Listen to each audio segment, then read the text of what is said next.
And as many of you will be aware, about this time last year, we saw the passing of one of the most respected and known pioneers of tongue-tie management and treatment in this region. It was Mrs. Carmen Fernando, who was a speech-language pathologist from Sydney.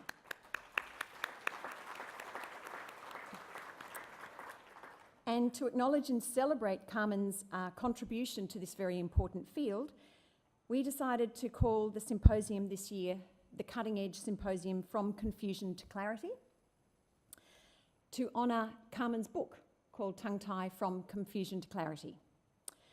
We are honoured for this conference to have Carmen's family, Dianthe and Michelle, and husband, to pay a tribute to this wonderful, great woman. So I would like to welcome Dianthe and Michelle up onto the stage and thank them very much for participating in our conference and sharing about Carmen's life, and to hit our conference off. So very big welcome to Dianthe.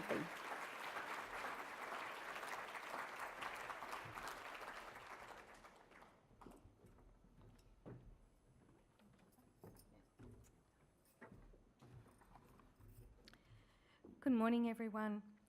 Thank you so much for the warm welcome, Holly and Bridget, and thank you for inviting us. It's a privilege to be here today. I'm the eldest daughter of Carmen Fernando. Mum had 3 girls. My younger sisters are Charmin and Michelle. Unfortunately, my sister Charmin is unable to attend today, but she will be watching with anticipation on the conference link. However, my sister Michelle and my husband Mark are able to join me, and I thank you for your support. Mum would have been elated at the honour that you have given her by dedicating this symposium to her work. I have no doubt that she is here in spirit and should be giggling. Firstly, my sisters and I would like to thank the Australasian Society for Tongue and Lip Tie, and in particular Holly Puckering, for their efforts and assistance in keeping my mother's work alive. Thank you. To me, this is the most important part of Mum's legacy. Mum has been described as a pioneer in her field and told that her book has as much relevance today as when she wrote it back in 1998. She consistently got requests for help from all over the world through her website. These requests ranged from buying copies of her book to consultative advice from other practitioners, patients and their families. Of course, she did not try to diagnose over the web, but she did provide people insight into tongue ties and possible steps that they could follow to resolve their issues. She was responding to requests personally up to a month before she passed. These requests are to this date still coming in. Mum was born in 1936 and the eldest of 7. She and her siblings had an idyllic childhood, growing up on the tea estate in the lush green hills of Nuralia in Sri Lanka. Living in a rural area at the time, and as her parents wanted their children to be well educated, she and her sisters were sent away to boarding school at an early age. During her schooling, she excelled academically. She was an avid reader and won prizes for essay writing and poetry. On the artistic side, she also painted and learnt the classical piano. She completed secondary school in Sri Lanka and left the sunny tropics for western overcast weather of Old England.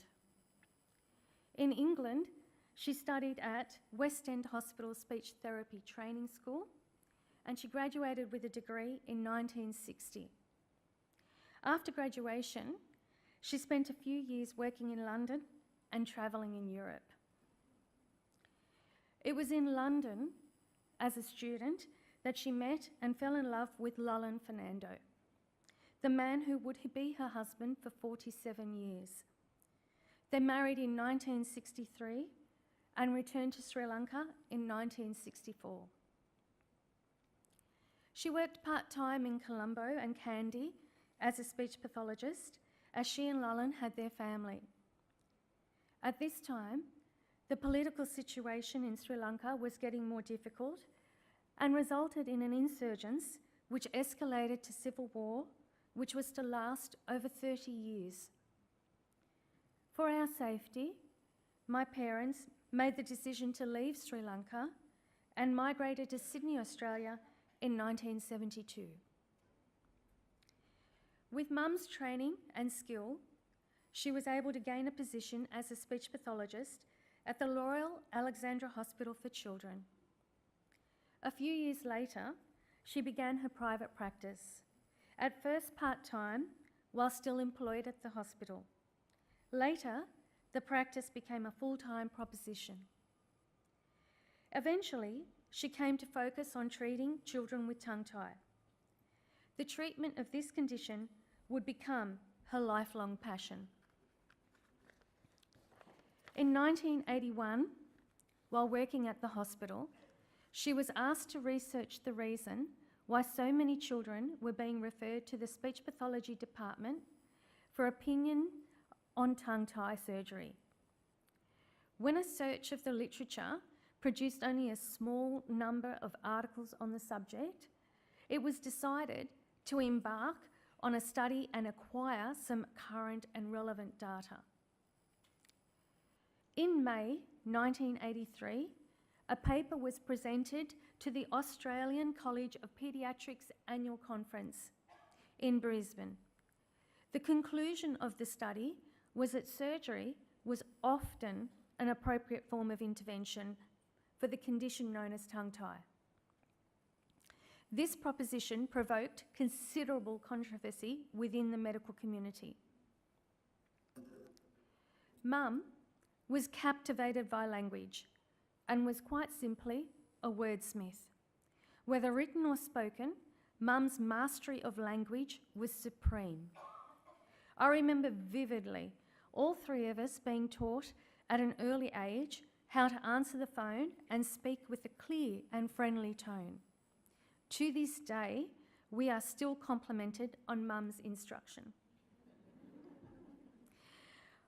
But like all kids, we rebel, and for me, the easiest way to annoy Mum was to speak poorly.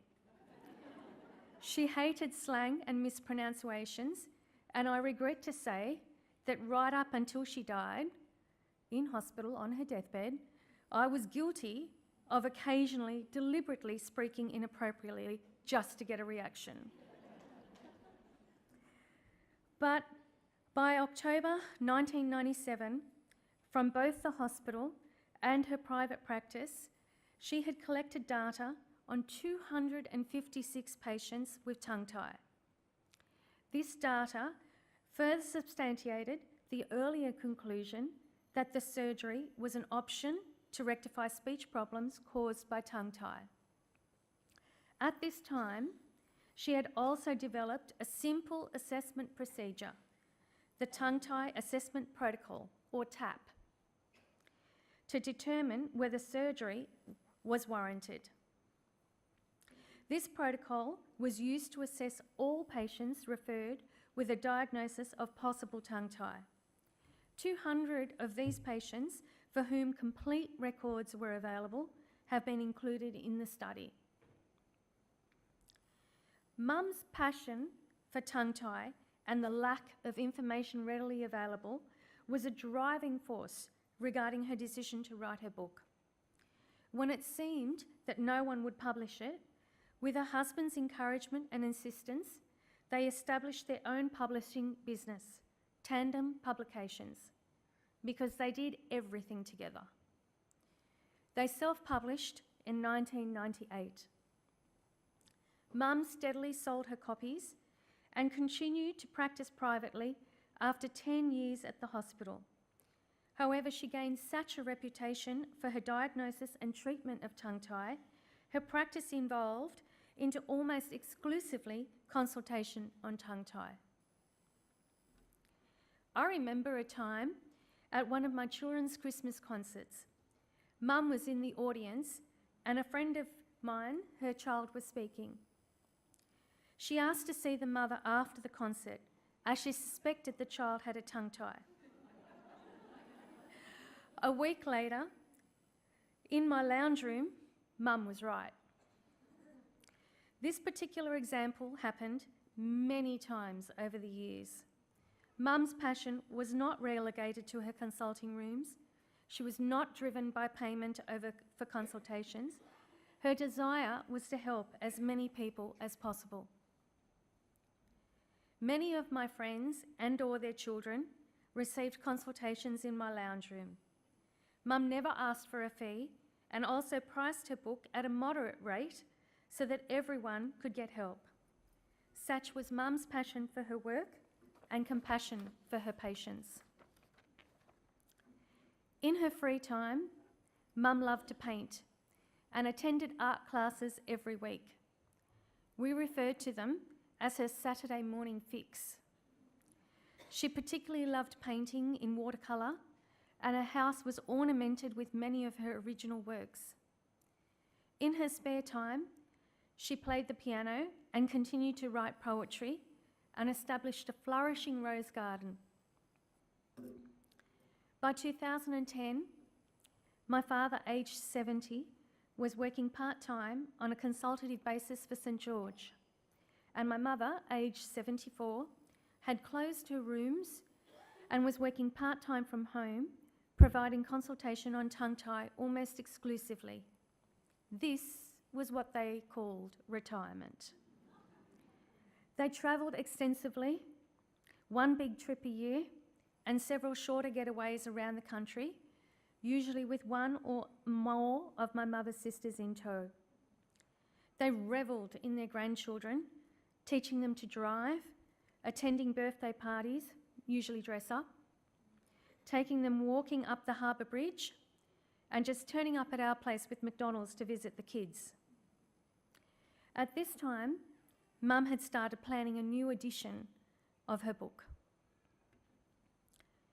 On August 22, 2010, my mother's life changed forever when tragedy struck our family, and her beloved husband was taken away from her. She felt that she had to carry on for her children, her grandchildren, and her patients. She handled her grief with dignity and grace and continued to write more poetry. Her patience and her writing gave her solace. We would one day like to publish her work. The poem on the PowerPoint is one she wrote on March 2nd, 2012. It's a poem about my father. At the end of 2013, when Mum was 77 years old, she had a very serious fall. This resulted in her retirement from work. This was an extremely emotional and difficult decision for her. While she recovered from this fall, her health was never the same, and we observed a gradual decline in her well-being. The only reason she kept working so long was her passion for her work and her inability to turn anyone away in need. Mum sold the last of her books in October 2014 in a bulk order to this conference in Brisbane, I believe. And while she began the work for a second edition, the progress was very slow and her health continued to decline. The falls continued, and eventually a decision was made for Mum to move into an aged care facility. Unfortunately, not long after entering the home, she had another fall, which resulted in a broken hip. She spent recovery time in a rehab hospital, and a couple of days before her planned discharge, she was rushed to RPA with heart failure. Her health problems were a result of scleroderma, which is a chronic connective tissue disease which damaged her internal organs and put pressure on her heart. Although in personal discomfort, she was willing to consent to her care being put on hold temporarily while a group of student doctors tried to diagnose her condition.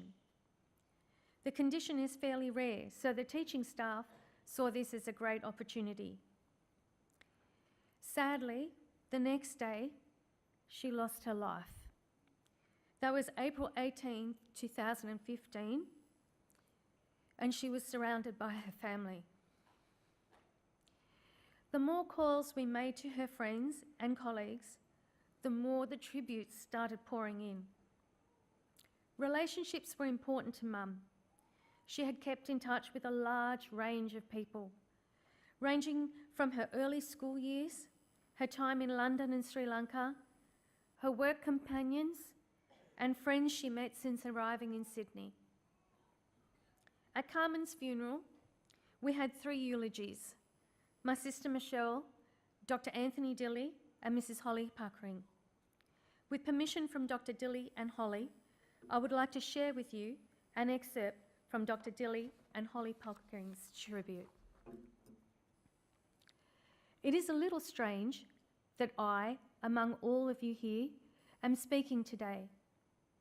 I never met Carmen face to face, but nevertheless we formed, I think, a shared friendship over the past 14 years. As a new consultant paediatric surgeon in 2001, I was worried about doing the wrong thing by the children I was supposed to look after. As the Americans say, you can teach a monkey to operate. You can't teach him when not to. Tongue-tie release is perhaps one of the simplest operations I do, but the reason to do it is to fix a demonstrated problem with tongue function. With tongue-tie, the tongue is tethered to the floor of the mouth in such a way that its movement is restricted and tongue function is affected. Surgeons are not trained to assess tongue function.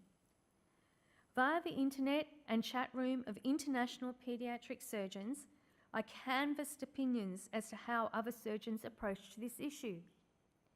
It was then I found Carmen's book, the only book written in the English language devoted to tongue-tie and its assessment. It is comprehensive and cohesive, as crystallised as perfectly as any precious gemstone you might want to buy. From Confusion to Clarity, her title, has been the best compendium of knowledge and understanding of tongue-tie, and has only been challenged by another book that was published in the US after Carmen retired. We shared patience, corresponded, and chatted frequently over the following 14 years. And now from Mrs. Holly Puckering. Carmen was an inspiration and the most profound and useful mentor I have ever had in my professional life. To define a mentor as a trusted friend and guide is completely apt in this case. Carmen assisted me to make some huge and life-changing decisions, both clinically and professionally. And then with the mark of a great mentor, she always brought me to those decisions with ease, without making me feel pressured or pushed. I first encountered Carmen about 7 years ago, after working on a rehabilitation ward and encountering a young man who was not progressing with articulation as we would expect given his injuries. After a few standoffs with various higher-ranked professionals over the seemingly obvious tongue-tie that was hindering his progress, I contacted Carmen. She was so knowledgeable, so understanding, and had me pegged from the outset, managing to stir up my stubborn streak. A few standoffs later, the young man's tongue-tie was released and he was eventually discharged home with better speech than he had ever enjoyed. I will never forget Carmen's chuckle as I related my browbeating of surgeons over the matter. I always enjoyed her laugh. It let me know I got it right. Carmen has inspired, empowered, and encouraged so many professionals in the same way through her generosity and knowledge. Her expertise led her to be invited to becoming a founding member of the International Association of Tongue-Tie Professionals. We, her daughters, feel privileged to be here on her behalf and acknowledge the honour you are bestowing on her. Since her passing, requests for her book and her help continue to arrive every week from all over the world. With the assistance of her colleagues, we are committed and determined to continue her legacy. We will be working together to get Mum's dream of a second edition of her book published, and we hope to realise this dream this year. Also, we hope to work with her colleagues and the Menzies Institute to facilitate the necessary research that would see Mum's tongue-tie assessment protocol, or TAP, recognised as a standard assessment tool taught in all speech therapy colleges and used professionally, both nationally and internationally. For now, it gives me great pleasure to announce that work is completed on turning Mum's first edition into an ebook and is now available for sale on her website. We also have a limited print of her book for sale at the conference. Thank you for your attention this morning, and I hope that you enjoy the next few days. From having grown up with a tongue-tie specialist, I know personally that the work you all do is extremely important and deserves to be acknowledged by the larger community. We wish you all the very best.